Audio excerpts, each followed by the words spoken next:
Let's answer some questions around Bill C-10. I'm a Canadian. My name's Greg. Bill C-10 was passed last night. This is going to affect Canadian internet in many different ways. I made a bunch of TikToks responding to certain comments, so I'm just going to post them all here in this video. Comment 1, this guy is asking about, oh, don't these rules already exist?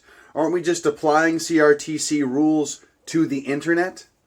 So Bill C-10 is the Broadcasting Act, and yes, the CRTC applies to TV, radio, and newspaper. These are mass mediums. If I own a TV station, a radio station, or a newspaper, I can sell advertising. I can have my own business. CRTC hands out the licenses, and along with that, there's a whole bunch of rules of the content, how Canadian it has to be. There's a lot of rules.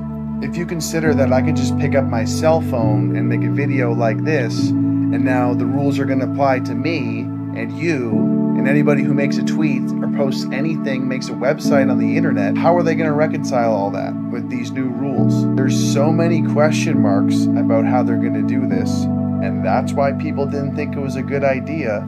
That's why they added an amendment to exclude user-generated content, which they took out. And now we're being told, just trust us. We'll enforce the rules fairly. Comment number 2, the guy's asking, how bad is this? Can I express myself online anymore?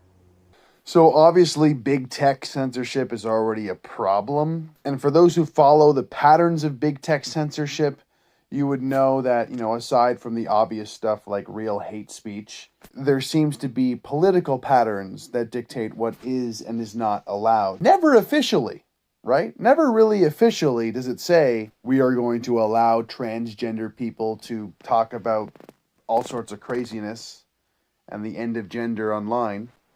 But we are going to ban a conservative for, ever bringing up Christian values. That's never explicitly explained in big tech censorship, but you can see the pattern. This new layer that's going to come with Bill C-10 is going to be similar to that. They're never going to say, oh, we're going to stop your speech if we don't like it, but in function, in practice, that's what's going to happen.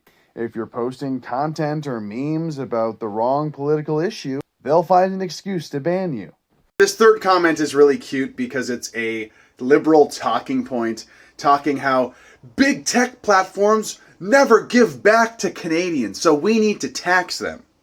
Aww, this commenter's repeating a liberal talking point. Aww. $500 million into Canada's economy. This goes into the pockets of Canadians. Oh! Liberals didn't mention that part, did they? Same thing with YouTube.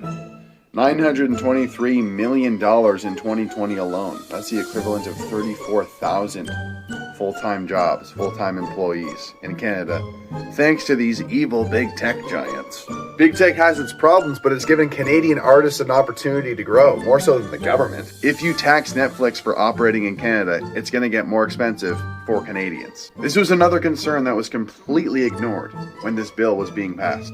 Never take what a politician says at face value, especially if it's very sketchy legislation. And this hate speech stuff isn't part of Bill C-10, but it's really, really bad news. And finally, this fourth comment is somebody who's saying, oh, why don't we talk about, education pay cuts? Why don't we talk about something else? As if Bill C-10 and internet censorship isn't that big of a deal. Some people commenting really do not see the gravity of this Bill C-10 thing. An important part of democracy is being able to criticize the government. The news media is supposed to do this, but our Canadian news media is already paid off by the government, so they're not very critical. And over the past year, with the COOF, they're even banning types of in-person protests. Usually a protest is to criticize the government and push for some sort of change. And now with Bill C-10, every opinion, every social media post, every website can be looked at by the government and deemed non-essential, un-Canadian, harmful content. And if you don't think this will be enforced upon people who are being critical of our government, then you're very naive. This already happens in other countries, and it's not pretty. So that's it for now. This bill still could be stopped in the Senate, so keep your fingers crossed, keep those hopes up. Otherwise, we can't be silent about this. We need to use our freedom of speech more than ever online before we lose it for good. I'll continue to cover this stuff. If you want to support me, like, share, subscribe, all that good stuff. And we'll talk to you soon.